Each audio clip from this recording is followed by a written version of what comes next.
Hai semua, hari ini saya nak buat kuih tepung gomak ataupun kuih abuk-abuk.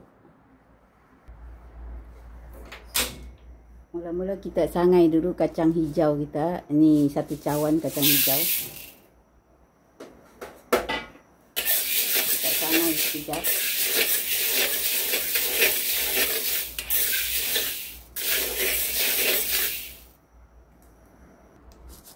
Kacang hijau saya sudah sangai, sudah garing, sudah berbau harum.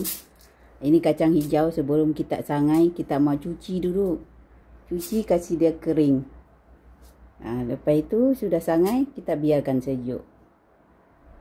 Selepas itu kita kisar halus, tapis dan ketepikan.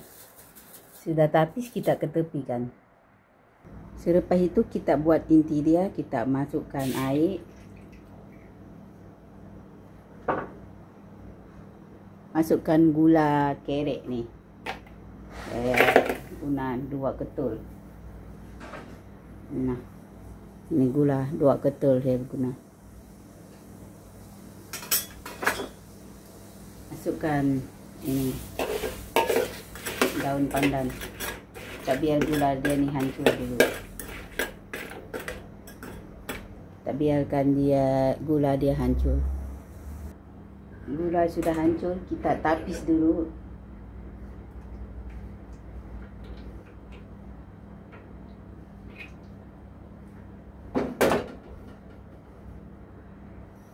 Lepas itu kita masukkan air gula yang kita dah tapis. Kita masukkan kelapa parut 2 cawan.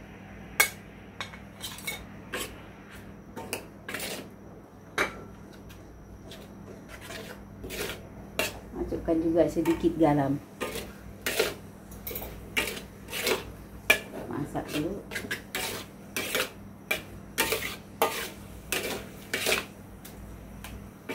Masak sehingga dia kering. Lepas itu kita masukkan sedikit tepung gandum untuk memekatkan kuah. Kalau kamu orang nak manis, boleh tambahkan lagi gula pasir. Saya tak ada tambah lagi, ini dah cukup dah manis. Kita masak sehingga dia kering. Selepas itu 2 cawan tepung pulut kita sediakan. Tambah lagi 2 sudut makan tepung gandum. Secubit garam, secubit je. Kita gaul. Lepas itu kita bancuh dengan air sedikit demi sedikit. Bancuh dengan air biasa sedikit demi sedikit hingga menjadi dough.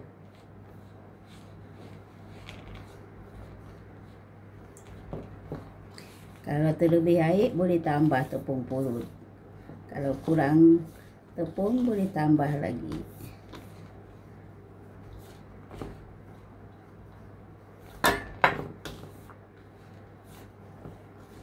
Gaul hingga menjadi dough. Nah, ini macam dough. Sudah jadi dough, kita ambil sebesar biji telur. Kita bulatkan.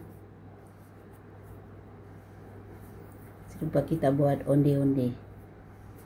Kita lepelkan.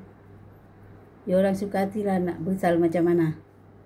Nak besar ke nak kecil ke, suka hati. Selera masing-masing. Nak tebal ke nak nipis ke, itu pun selera masing-masing. Lepas itu tadi punya inti kita masukkanlah. Ya, orang nak bulat-bulatkan inti pun boleh. Nak ceduk dengan cuduk pun boleh. Lepas itu kita tutuplah. Tutup. Kita bentukkan bulat. Kita bentukkan dia bulat ini macam, dan ketepikan. Kita ulang proses yang sama. Selepas itu kita masukkan dalam air yang mendidih.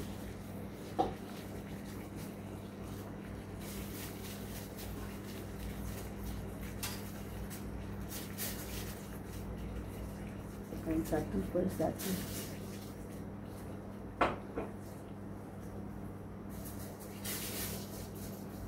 Kita biarkan dia masak.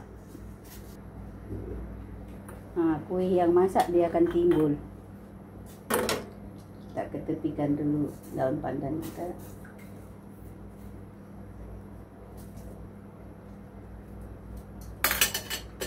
Dan kita angkat kita punya kuih.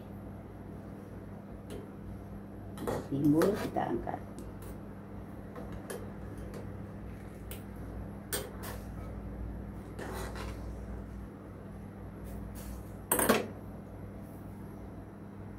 Selepas itu kuih kita sudah keluarkan, kita letak dalam tepung kacang hijau yang kita dah hancurkan tadi. Kita golek-golekkan. Kita golek-golekkan atas tepung kacang hijau. Sambil itu kita boleh kasih dia sikit rapat. Kemek-kemekkan macam ni. Golek-golek dia macam ni. Sudah golek-golek, sudah siap, boleh dihidangkan. Macam ni. Ini cara saya buat kuih tepung gomak ni. Ada orang dia terus kasih lepel, saya sudah habis masak baru saya kasih lepel. Ikut selesa kamu orang lah, you selesa macam mana, buatlah macam tu. Dah siap lah, boleh dihidangkan. Ini dia kuih tepung gomak kita ataupun kuih abuk-abuk sudah siap. Selamat mencuba. Terima kasih.